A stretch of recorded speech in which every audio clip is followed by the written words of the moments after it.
Well, good morning, YouTube. Take a guess where we are. Yeah, we are at our local John Deere dealer here in Murphy, North Carolina. It's the AgPro dealership. And the reason we are here is because if you've been following the channel for a while, you know that we have the large Ford 4500 tractor on the property. And in some cases, it is just too big to do what we need to do. It's only two-wheel drive, it gets stuck a lot. And we are seriously in the market for a much smaller four-wheel drive hydrostatic tractor.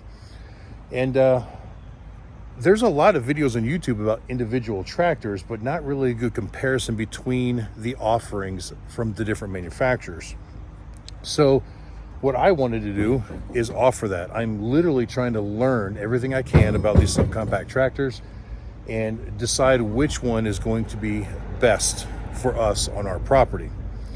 Now, there are some comparison videos for larger tractors like these 5 Series and stuff like that.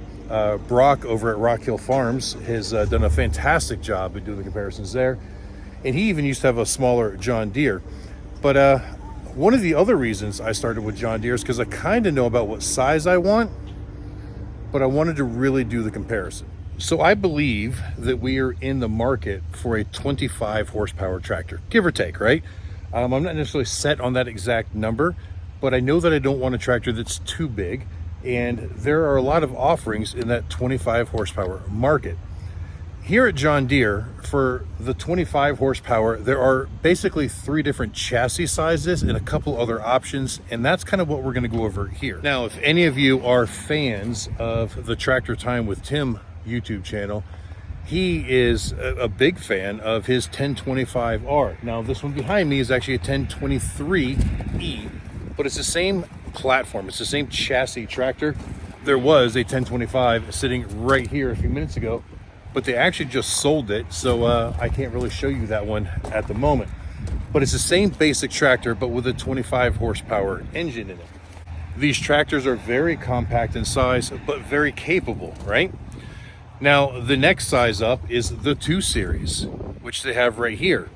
It's a slightly larger frame design, slightly larger tires, but they will actually share the same loader. A little bit bigger seat, a little bit bigger operator station, and this is kind of more what I'm leaning towards. I think the 1 Series tractor is very capable. I'm concerned with my size, it being 6'2" and around 320 pounds. I'm just worried about longevity of the seat, how comfortable it'll be, how much leg room I've got. Again, it's the reason I'm here, so I can find out. Now, the third offering that John Deere has is their 3 Series, which is just a little bit bigger than the 2 Series. So here's a 3, there's a 2. Now on camera, you may not be able to see much of a difference, but I can definitely see it. Now we get into a different loader option here. This has got the 300E loader instead of the 120R loader, and the lift capacity is going to be a little bit different. Now, there are just a few things that, in my opinion, are absolutely must-haves with any new tractor purchase that I'm going to make. Is it has to be 4-wheel drive, not an option. It has to be hydrostatic, not an option. And I want the ability to have a PTO, because my tractor doesn't have a PTO.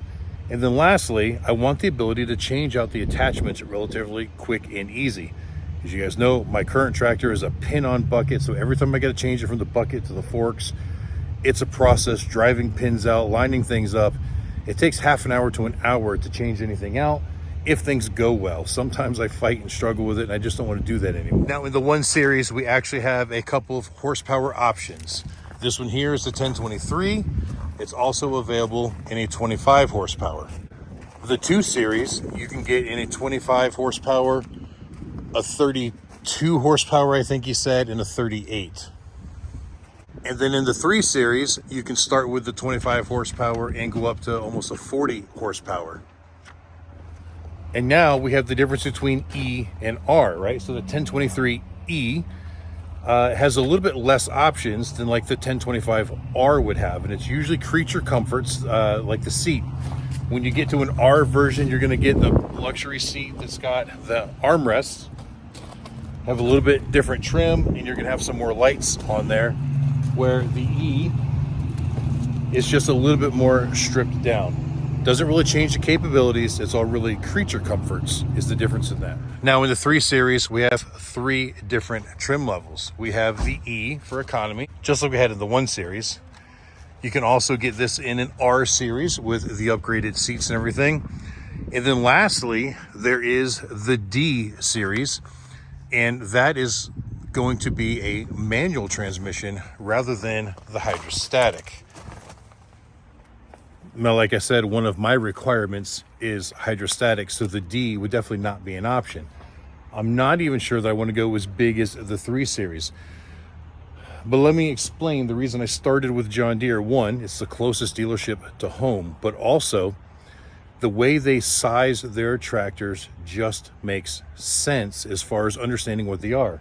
You got a 1023, that means it's a 1 Series, 23 horsepower. You got a 1025. It's a 1 Series chassis with a 25 horsepower engine. You get a 2025. It's a 2 Series tractor with a 25 horsepower. 2032, so on and so forth. So like here we've got a 3025E, which means it's the 3 Series tractor chassis with a 25 horsepower engine. And then right here we have the 3032, which is basically the same exact tractor, essentially, but with a 32 horsepower engine. So you can kind of look at the model number and know what you're getting right off the bat. Now, obviously, you can go up into the 4 Series and even the 5 Series, but we're not kind of discussing those in this series of videos right now because they're too big for what I want. I don't even think I want to go to the 3 Series. We need something small, like a 1 Series or a 2 Series, to fit in a lot of the applications on our property. All right, so looking a little bit closer at the 1023E, here we have a brake pedal. And on the other side, we have our hydrostatic drive pedals. Got a forward pedal right here with the arrow going forward and the reverse pedal going backwards. Now, if you've ever owned a hydrostatic lawnmower, it pretty much works the same way. Once you've got your RPM set, you hit the forward pedal, you move forward. You take your foot off, you move to the reverse pedal, you move in reverse. You don't actually have to shift gears or anything like that. I think that's really convenient when you're working in tight quarters. You want to keep your hands on your loader stick and your steering wheel. And it's something that, like with my tractor, I've got the shuttle shift, so I have to actually move it from forward to reverse, but I don't have to change gears. I think this is just a whole lot easier, just moving your foot from left to right. I really enjoy that feature on my mower, and it's the first mower I've ever had that had that feature, where my other mowers, you had to actually pick gears, go forward, go reverse, and it was kind of tedious, which is why I'm set on the hydrostatic. Here on the left fender, you've got your fuel tank, which is relatively easy, accessible. It's not up real high, it's not down real low. I think that's a good positioning for it. Got a grab handle. I think this is for setting your deck height when mowing. So this tractor, and actually I believe all 3 of these tractors, you can get the optional drive over mower deck. And these have a mid-mount PTO that will drive that deck. And then that would be what you would use to set your cut height. Here there's a lever for the differential lock. And then this stick here is for your high and low. So you've got 2 speeds, both forward and reverse, high and low. Now tucked down in here behind the seat is your PTO settings. Whether you're, I don't fully understand these just yet. 2100, 2100, 540. That is something we're going to have to talk with the sales rep about. Here you've got your draft control for your 3-point hitch, and then you've got your loader stick for raise, lower, dump, and curl. Now down here we've got a parking brake as well as the 4-wheel drive engagement right there. And I guess there's a stick lock here also, so that, yeah, it immobilizes the stick so you don't accidentally bump it. On the dash, you've got a throttle control. I believe this is your PTO engagement for reverse. And of course your key. And over here, light controls. Now this being an E model, not the R model, so we don't have the armrests on the seat. We also don't have tilt steering. So can a 6'2", 320-pound guy be comfortable on a little machine like this? Let's find out.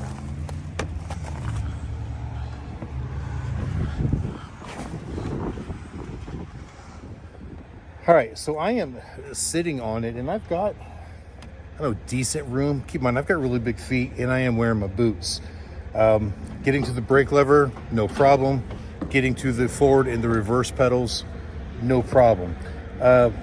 Where the diff lock is, it's a little bit hard of a bend for my knee, but it's doable. The biggest issue I have is where that four-wheel drive and the parking brake is. Because of my big feet, the back of my leg is up against those when I'm not actively reaching for the pedal. But I guess when you're actually in operation, you'd always have a foot on one of the pedals.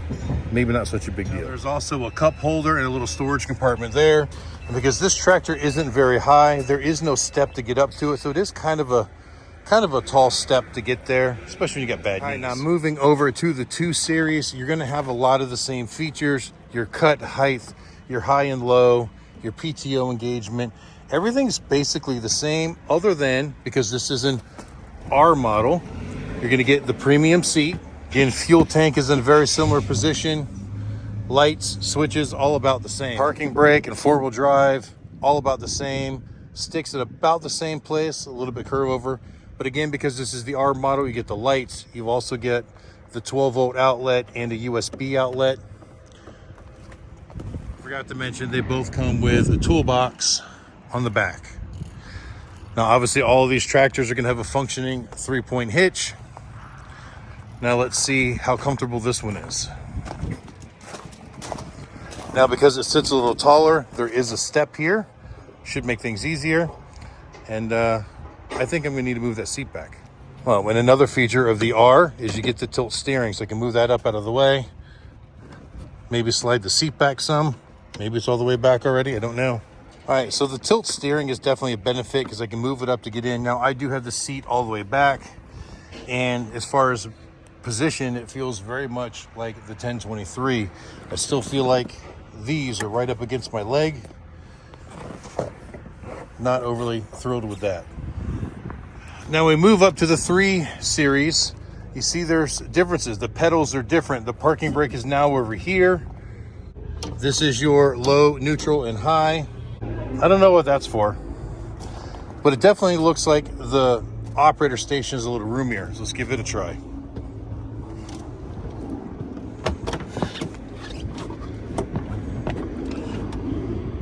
So yeah, definitely a little bit roomier, but parking brake is still kind of right up in my thigh or my calf. And I notice here also the controls for the loader are on the loader rather than on the fender. I should also mention, this one doesn't look like it has the quick park loader, where both the 1 Series and the 2 Series have the easily detachable quick park loader system. All right, guys, I got Brad here. He is a sales rep at the dealership, and he is a wealth of knowledge. He's going to be able to answer a lot of the extra questions for us. I think the first question I have for him is, like, what separates John Deere from the other manufacturers? What are the key features that make a John Deere the right choice for most people? A lot of things that Deere has that the other one has, like I said before when we were talking, weight-wise, you know, heavy's where it's at when it comes to tractors. Typically, the Deeres are going to be bigger, heavier, wider, longer. Durability, strength.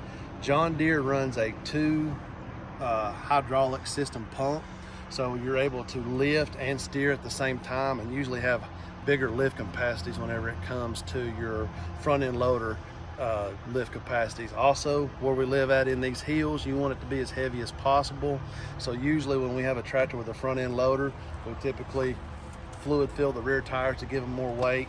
And then if the customer still doesn't feel comfortable, we can add some extra weights to the wheels to make them more comfortable for you. All right, you mentioned how like the axles are beefier and placement of the steering stabilizer or steering. Yes. When it comes to the Deere, when you look on the back side of it, the steering cylinder is behind it. And the reason why they do that is if you put that on the front, it's a twofold thing. One, your turning radius isn't near as tight on its tractor with it on the front side. And then also that is a stump finder if it's on the front, and those hydraulic cylinders are expensive. So if you hit a rock, stump, something like that, it's going to be pretty substantial to try to repair. Also the beefiness, if you walk back around to the back side of it, the Deere machines are beefier when it comes to the axle shafts and the rear ends. That's going to give you more weight on the ground and make you be able to stay down. Also, whenever you're lifting with a front end loader, ballast is always a big concern. So having the fluid filled, the heavier rear end, you can also add a ballast box to the back to give you more rear end so you can be able to lift better with the front end. If you got too much weight in the front end, you go to pick up, it's going to pick a rear tire up off the ground and try to flip you. All right, so let's talk about lift capacities between the 3 series of tractors, the 1, 2, and the 3. So when you look on the spec sheet, I know for a fact on the 1 series, it tells us that our tipping point is 850 pounds all the way up. If you look at some of the videos out there on YouTube, typically you can lift about 1,000 pounds off the ground, and they progressively go up on each machine. Okay, how about the 3-point hitch lift capacities? That is something that I don't know the answer right off the top of my head. I can go look at the spec sheet and let you know. Typically on the 3-point hitch, you're lifting up implements like you're lifting up bush hogs, tillers, rotary cutters. I do know that there's some boom poles that you can get for lifting up stuff. I know people that pick engines up out of cars with a boom on the 3-point hitch. I don't know that spec sheet right off the top of my head, and we can look to the spec sheet and see, but typically most people are just lifting that attachment, and they make all kinds of different attachments. Like we spoke before, you want to have your rear implement to the width of your tires. So on the 1 series, that machine is 48 inches wide. So your rotary cutter is going to be 48 inches, your tiller is going to be 49 inches. This one's a little bit wider, and then the 3 series, your width on this thing is right under 60 inches, so you can run a 60-foot hog, and you can run a 62-inch tiller behind this thing. So key is you want to cover your tracks. The 2 series, you know, when I put an implement on behind this, I run a 5-foot bush hog and a 5-foot tiller behind this, just like I would the 3 series. It's not going to make that big a deal. But like we said before, it all depends on the material that you're working with. So if you're getting real thick, heavy material that you're bush hogging, you don't want your bush hog much wider than the rear of the tractor. Perfect.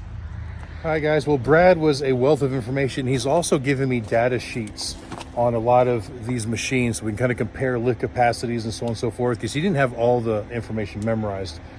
What he did do, however, is he left me the keys to this 2 series. So we are gonna, this is the 2025R. So we're gonna go drive it around, play with it, feel the loader functions, just kind of get a feel of what it's like to operate one of these compared to the only other tractor I'm really used to with a loader. All right, pushing the brake in, just assuming you gotta have the brake in to start it. Let's see how it does. Turn that on there, and then starts up nice and easy. So right off the bat, I've idled it up a little bit, and I'm just playing with loader function.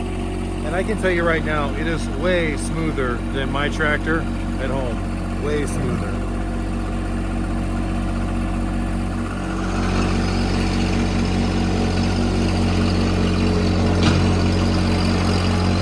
All right, so right now I've just got it in high range because we're going across the paved parking lot. I've barely got it idled up. We're about 1,800 RPM.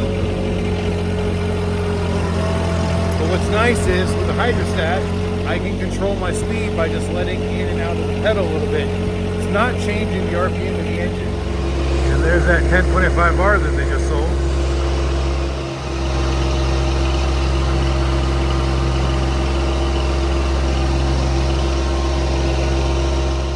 Now the machines are only part of the decision, all right? When you're buying a tractor, you're going to need parts, you're going to need service, you're going to need sometimes dealership support. Now, me as a technician myself, I'm not going to bring my tractor in for every little thing, but support and sales, make a big difference. So first impressions of this dealership, I got to give them props. I didn't hardly climb off of the motorcycle. I still had my helmet on. The one gentleman was moving that 1025R out so they could load it up because they just sold it. And I didn't have the helmet off. He stopped and started talking to me. Hey, what you looking for? Really great. By the time I started walking towards the door, Brad had come out to start talking to me. They're definitely attentive and paying attention to what's going on. And in both cases, the people that I associated with here were super friendly and super nice and very accommodating, willing to let me film and give me all of the information that I could possibly need. Well, Brad also gave me a spec sheet with a lot of things that we will kind of put together later on as a comparison. But that is the offerings that we're interested in when it comes to the John Deere lineup. Now, there are many other tractors on the market, and right now we are not biased one to the other. So we're going to continue this journey and learn more about these subcompact and compact tractors so we can make a decision on which one we want to buy. All right, guys, stay tuned for more in this series. There's a lot more to come. Thank you for watching. I hope you enjoyed it. Until next time I see you, keep those engines running. All right, guys, so I want to thank Brad for helping me out with some of the information that we need to know about this John Deere tractor. Now, he was nice enough to give me spec sheets on quite a few different models. The 1025R, the 2025R, the 1025E, and the 3025E. But I'm pretty sure we've decided that the 1025 is just too small of a tractor for what we're trying to do. And I think the 3 Series is a little bit too big for what we're trying to do. So we're going to basically use the 1025R as our base platform. What I mean by that is it's going to be our base comparison as well. With this being the first tractor that we've taken a look at, everything else we look at is going to compare to this. And John Deere is kind of, one of those #1 rated tractors out there anyway, so I guess it's kind of a good comparison. So we're not going to go over every single specification, but we'll cover the ones that are really important. Right, as you know, I had just a few requirements, and being a hydrostatic was one of them, and of course all of these tractors and these options are hydrostatic. We definitely had to have a PTO, which is pretty much commonplace. They all have a PTO. It had to be 4-wheel drive. All of these are those options, so it checks all that off. And we were looking for that 25 horsepower range, and so that's where we're at. So technically the horsepower rating on this is, it says 23.9, but 24.2 at 3,200 RPM. Now, some tractors are going to be a little more, a little less, but it's all pretty much there. Now, the PTO horsepower is really important when it comes to driving implements such as, bush hogs, wood chippers, so on and so forth. And the PTO horsepower, this comes in at 18.2, so a little bit of drop over the engine horsepower, but not too bad. Now, speaking of that 25 horsepower, this is equipped with a Yanmar engine. John Deere does not make their own engine for this model of tractor, so it's going to be a Yanmar engine, which is a really good, high-quality engine. Now, being a sub-25 horsepower tractor, to meet the Tier 4 emission compliance, there is no DPFs. Basically, no emission controls on this. It's just a standard indirect injection mechanical pump 3-cylinder diesel engine, which is pretty simple to maintain, not very complicated. Now, this tractor has a 2-range hydrostatic transmission, so it's got a low and a high, and it comes with a standard cruise control. Now, I don't know that I really need a cruise control. That could come in handy if we were mowing large fields and we want to maintain a specific speed, but doing most tractor work that I would need, I don't think that's as important, but it's a nice feature to have on there anyways. And this paperwork says that the approximate curb weight is 2,392 pounds. Now, I don't believe that includes the actual loader itself, but I'm unclear on that. It looks like the tractor puts out a total of 7 gallons of hydraulic flow capacity. 3.5 of that go to the steering system, and 3.5 go to the remaining hydraulic functions. Now, I have seen some videos out there where people will choose to divert that a little bit differently so that you take less to your steering, because your steering really doesn't need 3.5 gallons per minute of flow, but some of the hydraulic implements that you may run could use a little bit more than the 3.5, and there's ways around that. All right, so the 3-point hitch on this is a Category 1, and it looks like its lift capacity is 915 pounds, and that is at 24 inches behind the link arms. Unfortunately, the specifications that we have here don't show anything for a front-end loader lift capacity. Well, I think it covers most of the important specs. I mean, obviously, there's a whole lot more, right? Now, pricing. At the moment, this tractor is priced without any rebates or special features is $26,500.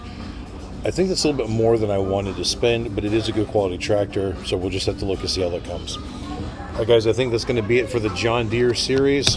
Off to the next one. We'll see what else we can compare to this. I want to thank you guys for watching. I hope you enjoyed it, and until the next time we see you, keep those engines running.